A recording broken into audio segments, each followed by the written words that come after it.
"If you keep this baby, you're dead to us."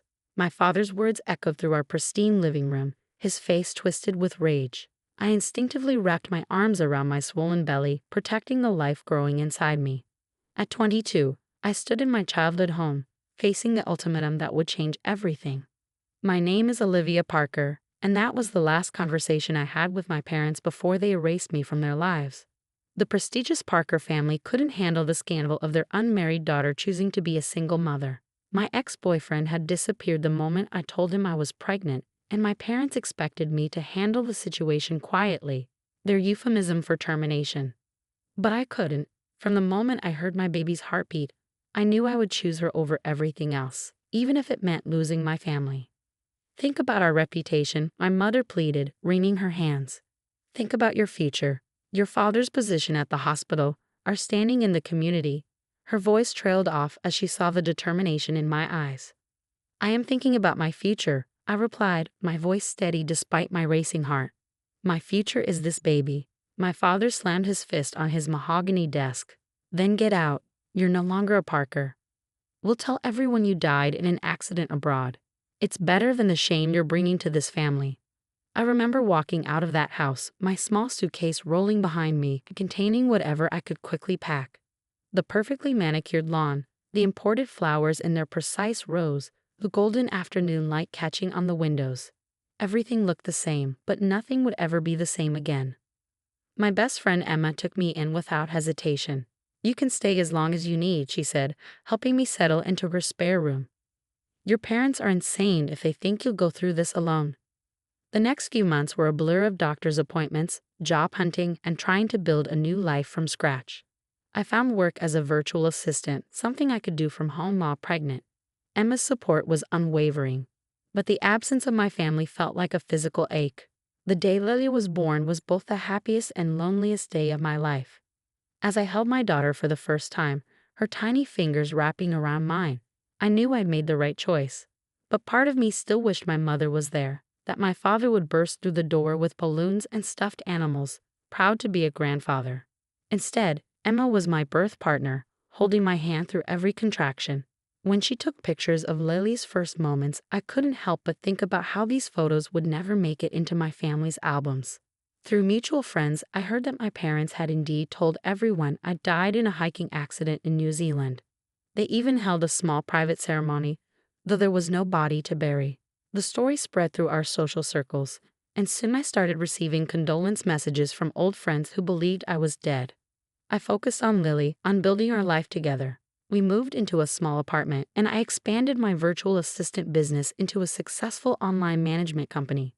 Every milestone Lily hit, her first smile, first word, first steps, I documented carefully, creating our own family history to replace the one I'd lost. Then, 3 years later, Emma burst into my apartment, her face flushed with disbelief. "You won't believe this," she said, thrusting her phone at me. "Your parents are holding a memorial service. A proper one, with a headstone and everything. They're saying it's time to properly lay you to rest now that they've processed their grief." I stared at the invitation on her screen. Sure enough, there it was, a memorial service for Olivia Grace Parker, beloved daughter, taken too soon. The irony was almost laughable. They were literally burying the daughter they'd chosen to declare dead, all to maintain their precious image. "You have to go," Emma said, her eyes sparkling with mischief. "Show them you're very much alive and thriving." I looked at Lily, playing with her blocks on the floor, her dark curls falling into her eyes that looked just like mine. She was the living proof of the choice I'd made, the reason I'd lost everything and gained something even more precious. "You know what?" I said, a plan forming in my mind. "Maybe it's time to crash my own funeral." Emma's grin widened. "What are you thinking?" "I'm thinking it's time to show them exactly what they threw away," I replied, picking up Lily and hugging her close. "They wanted to bury their daughter. Let's see how they handle it when she walks right into their carefully planned memorial service." As I put Lily to bed that night, I thought about what I would say, how I would handle seeing my parents again after 3 years of silence. Part of me was nervous, but a stronger part felt ready. They had tried to write me out of existence, but here I was stronger than ever, with a beautiful daughter and a life built on my own terms. The memorial service was scheduled for Saturday afternoon. As I laid out my outfit, a deep blue dress that brought out my eyes. I couldn't help but appreciate the symbolism. They were trying to bury the old Olivia, but I wasn't that person anymore anyway. I was someone stronger, someone who had chosen love over fear, truth over appearance, and real family over false perfection. I looked at the invitation one more time, running my fingers over the embossed letters of my name. Soon, I would walk into my own funeral with my daughter in my arms, living proof that sometimes choosing your own path, no matter how difficult, leads to the most beautiful destinations. Little did my parents know, their perfect memorial service was about to become very, very memorable. Standing outside the funeral home, I adjusted Lily's white dress and took a deep breath. Through the windows, I could see people gathering, familiar faces from my old life, all dressed in black, here to mourn someone who wasn't actually dead. Ready? Emma whispered beside me, squeezing my hand. She looked elegant in her black dress, playing the part of a mourner perfectly. As ought ever be, I replied, lifting Lily into my arms. Remember the plan. Emma nodded. I go in first, blend in with the crowd. You wait until your father starts his speech, then make your entrance. She grinned. This is going to be epic. I watched her slip inside, then moved closer to the window. The room was filled with flowers, white lilies everywhere, my supposed favorite. In reality, I'd always preferred sunflowers. But that was just one more thing my parents had gotten wrong about me. A large portrait of me from my college graduation stood on an easel next to an empty urn. I almost didn't recognize myself in that photo. The perfectly styled hair, the forced smile, the weight of expectations in my eyes. I hugged Lily closer, grateful for how far I'd come from that version of myself. Mama, why are there so many people? Lily whispered, her small hand playing with my necklace. They're here to see something special, baby, I told her, kissing her forehead. Remember what we practiced? She nodded solemnly. I'm a surprise. Through the window, I watched my father take his place at the podium. My mother sat in the front row, dabbing at her eyes with a monogrammed handkerchief. The performance had begun. We gather here today, my father's voice carried clearly, to finally lay our beloved daughter to rest. 3 years ago, we lost Olivia in a tragic accident. That was my cue.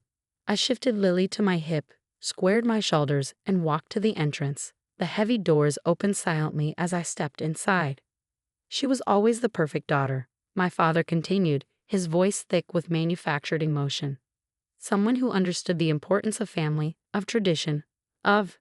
Sorry I'm late to my own funeral. My voice rang out clear and strong. Traffic was terrible.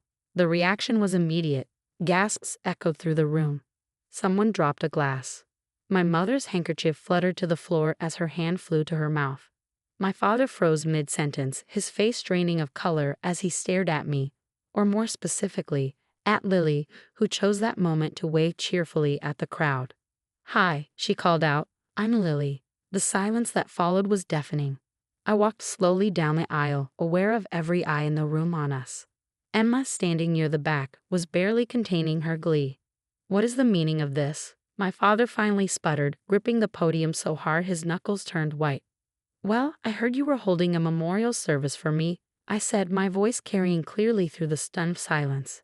I thought it would be rude not to attend, although I have to say the white lilies are a bit much. I always preferred sunflowers. Olivia, my mother's voice was barely a whisper. She stood up, swaying slightly. But, how? How am I alive? Well, that's simple. I never died, you just wish I had. I shifted Lily in my arms. Everyone, I'd like you to meet my daughter, Lily, the reason I was declared dead 3 years ago. Murmurs rippled through the crowd. I recognized faces from my past, my parents' friends, colleagues, people who had sent me birthday cards and graduation gifts, all of them manipulated into believing I was dead. This is inappropriate, my father announced, trying to regain control. Please, everyone. No, what's inappropriate is faking your daughter's death because you couldn't handle her making her own choices, I cut in. What's inappropriate is lying to everyone here because you cared more about your reputation than your own grandchild. Lily, sensing the tension, wrapped her arms tighter around my neck. Mama, she whispered, loud enough for the front rows to hear. Are these the mean people who made you sad? More gasps. My mother sank back into her chair, her face ashen. My father looked like he might explode. You need to leave, he growled, stepping down from the podium. You're ruining everything. Ruining what, Dad? Your perfectly crafted lie? The story you told everyone about your tragic loss? I stood my ground as he approached. I think these people deserve to know the truth. That you didn't lose a daughter, you threw one away. Is this true, Henry? A voice called from the crowd. I recognized Mrs. Thompson, my mother's oldest friend. Did you lie about Olivia's death? The facade was crumbling. I could see it in my father's face, in the way my mother couldn't meet anyone's eyes. The perfect image they'd worked so hard to maintain was shattering around them. Look at her, I continued, addressing the room. Look at my daughter. The grandchild they never wanted to meet. The reason they erased me from their lives. Was she worth throwing away your daughter for? Lily, as if on cue, gave everyone her brightest smile, the same smile that lit up my world every morning. I saw several people in the crowd melt at the sight of her, while others looked at my parents with growing horror. I think, Emma spoke up from the back, this memorial service just turned into a celebration. Olivia isn't dead. She's thriving. And I, for one, am glad everyone finally knows the truth. I caught her eye and smiled. This was more than just crashing a funeral. It was reclaiming my narrative, exposing the lies, and showing everyone exactly what my parents had chosen to throw away. The perfect memorial service had become the perfect revelation, and there was no going back now. The next few minutes were a mess. People left in groups, some glaring at my parents, others hugging me and meeting Lily. Mrs. Thompson stayed, holding my hand with tears in her eyes. I always doubted the accident story, she said softly. You look amazing, dear, and your daughter is beautiful. My mother sat frozen while my father stood in the corner, angrily whispering into his phone. The memorial had fallen apart, but that was fine because the truth had finally come out. Mama, can we go home now? Lily asked, yawning. She was exhausted. Soon, baby, I said, then looked at my parents. I didn't come here to hurt you. I came because the truth mattered. You erased me instead of accepting my daughter. That's your choice to live with. My mother took a shaky step toward us. Olivia, wait, she whispered. She looks just like you did at that age. You wouldn't know, I said. You missed those years. By choice. As I turned to leave, my father's voice boomed. You had no right. We gave you everything and you threw it away for this?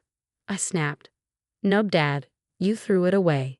You chose reputation over family. You missed her first steps, her first words. You missed being grandparents. Lily wiped away my tears. Don't cry, Mama. We have Emma and Mr. Whiskers. I laughed through my tears. You're right, baby. We have all the family we need.